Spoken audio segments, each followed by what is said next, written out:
யோவான் 5ஆம் அதிகாரம் 5ஆம் வசனத்தில் நமக்கு தெரியும், அந்த ஒரு 38 வருஷமாக இருக்கக்கூடிய அந்த மனுஷனை பற்றின ஒரு சாப்டர் இது. யோவான் 5ஆம் அதிகாரம். அது நீங்கள் ஃபுல்லாக படிக்கும்போதே தெரியும். அந்த பெதஸ்தா குளத்தின் அருகில் அந்த 38 வருஷமாக வியாதிப்பட்ட ஒருத்தர் இருப்பார். அப்போ 38 வருஷமாக வியாதிப்பட்ட ஒருத்தர் அந்த இடத்துல இருக்கிறாரு. அவருக்கு இருந்த ஒரே ஆப்ஷன் என்னது? அந்த குளத்தில் போய் தேவதூதன் வந்து அந்த குளத்தை கலக்கும்போது அந்த குளத்தில் முங்கி சுகத்தை பெற்று எழும்பி போகிறது. அதுதான் அவருக்கு மட்டும் இல்லை, அந்த பெதஸ்தா அந்த மண்டபத்தில் இருந்த அத்தனை பேருக்குமான ஒரே வழி அதுதான். இப்போ நம்ம பழைய ஏற்பாட்டில் படிக்கும்போது பார்த்தோம், அந்த நீங்கள் பரிசுத்தம் பண்ணிக்கொள்ளுங்கள் அப்பொழுது அற்புதத்தை காண்பீர்கள்னு இருக்கும். அப்போ இந்த இடத்துல பரிசுத்தமே தேவைப்படலை. ஏன்னா 38 வருஷமாக வியாதிப்பட்டிருக்கிற ஒரு மனுஷன், அந்த மனுஷன் அவர் கரெக்டாக குளிச்சிருப்பார் அது கூட நமக்கு தெரியாது. ஏன்னா அவர் வியாதியோடு இருக்கிறாரு. அவரை ஒருவேளை யாராவது எழுப்பி குளிப்பாட்டுறதுக்கெல்லாம் ஒருத்தர் இருந்திருந்தா அவர் என்ன பண்ணியிருப்பார்? எப்போவோ அந்த பெதஸ்தா குளத்தில் இறங்கி சுகத்தை பெற்று போயிருப்பார். அப்போ அவர் அது வரைக்கும் சுகத்தை பெறலை. 38 வருஷமாக அந்த வியாதியோடையே அதில் இருக்கிறாரு. அப்படின்னா கண்டிப்பாக அவருக்கு உதவி செய்கிறதுக்கு அந்த இடத்துல யாருமே இல்லை. அவருக்கு ஒரே ஒரு ஆப்ஷன் தான் இருக்குது, இந்த குளத்தில் இறங்கணும், நாம் சுகத்தை பெறணும், வெளியே வரணும். அந்த ஒரு ஆப்ஷன் தான் இருக்குது. அவர் இறங்கலாம் அப்படின்னு நினைக்கும் போதும் அவருக்கு ஹெல்ப் பண்ணுறதுக்கு யாருமே இல்லை. ஹெல்ப் பண்ணுறதுக்கும் யாருமே இல்லை. சரி, தானாவது ஏதாவது முயற்சி பண்ணி நம்ம உள்ளே போய் இறங்கிய சுகத்தை பார்த்துடலாம் அப்படின்னு முயற்சி பண்ணால் கூட அவர் இறங்கி போகிறதுக்குள்ளே அடுத்த யாராவது இறங்கிடுறாங்க.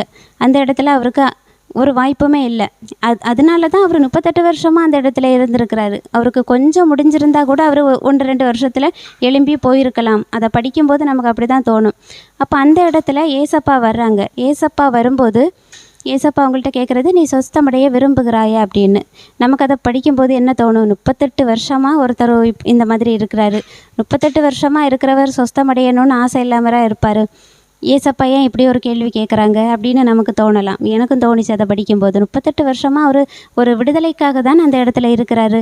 அப்புறம் ஏன் ஏசப்பா வந்து சொஸ்தமாகும்னு நீ விசுவாசிக்கிறாயா, நீ வாஞ்சிக்கிறாயா அப்படின்னு எதுக்காக கேட்குறாரு அப்படின்னா, நம்மளுடைய வாழ்க்கையில் ஒரு மாற்றம் வரணும், ஒரு முன்னேற்றம் வரணும்னா அதுக்கு நம்மளுடைய விருப்பம் ரொம்ப ரொம்ப முக்கியம். நாம் விரும்பணும். நாம் விரும்பாமல் நம்மளுடைய வாழ்க்கையில் ஒரு நன்மையானவைகளை நாம் பார்க்கவே முடியாது. நம்மளுடைய வாழ்க்கையில் நன்மை நடக்கணும்னா நான் விரும்பணும். நான் ஏசப்பா, நான் வாழ்க்கையில் இந்த இடத்துக்கு போகணுங்கிறத நான் எந்த அளவுக்கு வாஞ்சிக்கிறேனோ அந்த அளவுக்கு தான் என்னுடைய வாழ்க்கையில் நான் அந்த நன்மைகளை பார்க்க முடியும். ஏன்னா ஏசப்பா ஏற்கனவே சொல்லியிருக்காங்க, ஆசீர்வாதமும் இருக்குது, சாபமும் இருக்குது, உனக்கு எது இருக்கோ நீ அதை எடுத்துக்கொண்டு. எப்போவுமே ஏசப்பா நம்மளுடைய சுய சித்தத்தில் அவர் தலையிடுறதே இல்லை. நம்மளுடைய சுய சித்தத்தில் ஏசப்பா தலையிடவே மாட்டாங்க. நம்மளுடைய இஷ்டம்தான், நாம் எதை சூஸ் பண்ணுறோம் அப்படிங்கிறதுக்காக தான். அந்த இடத்துல நீ விரும்புகிறாயான்னு கேட்கும்போது அவர் சொல்கிறாரு, எனக்கு வாஞ்சையாக இருக்குது, ஆனால் கீழே இறங்கி போகிறதுக்குள்ளே யாராவது வந்து இறங்கிடுறாங்க, யாராவது என்னை கொண்டு விடலான்னா அதுக்கு எனக்கு ஒருத்தருமே இல்லை அப்படின்னு அவர் சொல்லும்போது அந்த இடத்துல ஏசப்பா ஒரு வார்த்தை சொல்லுவாங்க, நீ எழுந்து உன் படுக்கையை எடுத்து கொண்டு போன். அந்த இடத்துல இப்படி தான் ஒரு சுகம் கிடைக்கணும் அப்படின்ட்டு அந்த rules, regulation, times and condition எதுவுமே அந்த இடத்துல வேலை செய்யலை. ஏன்னா ஏசப்பா வந்தாலே அந்த இடத்துல அவருடைய வார்த்தைக்கு மட்டும்தான் வேல்யூ. அந்த இடத்துல இருக்கக்கூடிய எந்த விதமான ஒரு பாரம்பரியமாக இருந்தாலும் சரி, பாரம்பரிய கட்டுகள் எதுவாக இருந்தாலும் சரி, அந்த இடத்துல அதுக்கெல்லாம் வேல்யூ கிடையாது. ஏசப்பா வந்துட்டாங்களா, அவருடைய வாயிலிருந்து வரக்கூடிய ஒரு வார்த்தை, அந்த வார்த்தைக்கு இருக்கக்கூடிய பவர் வேறு அங்கே இருக்கக்கூடிய ரூல்ஸு, ரெகுலேஷன் எதுக்குமே இருக்காது.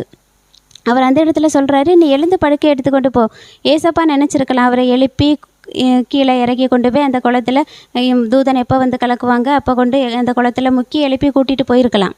அப்படியே ஒரு ஆப்ஷன் தான் அங்கே இருந்துச்சு. ஆனால் ஏசப்பாவுடைய வார்த்தை அங்கே எப்படி வேலை செஞ்சிச்சு? இது எல்லாத்தையும் மாற்றி அதில் ஒரு புதிய வழி. இதுதான் அங்கே ரூல்ஸ், எல்லாருக்குமே அதுதான் ரூல்ஸ்ன்னு இருக்கும்போது, ஆனால் அந்த 38 வருஷமாக வியாதியாக இருந்த மனுஷனுக்கு ஒரு புது வழியை கர்த்தர் அந்த இடத்துல காமிக்கிறாரு. காமிக்கும்போது அவர் அதில் இருந்து சந்தோஷமாக அந்த படுக்கையை எடுத்துக்கொண்டு நடந்து போகிறாரு. 38 வருஷமாக நகரவே முடியாத இருந்த மனுஷனுக்கு ஒரு செகண்டில் அங்கே தேவதூதன் எப்போ வருவார், எப்போ குளம் கலக்கப்படும், எப்போ நாம் இறங்கி போவோம், எந்த எதிர்பார்ப்புமே தேவையில்லை. அந்த இடத்துல ஏசப்பா ஒரு புதிய வழியை கட்டளையிடுறாரு.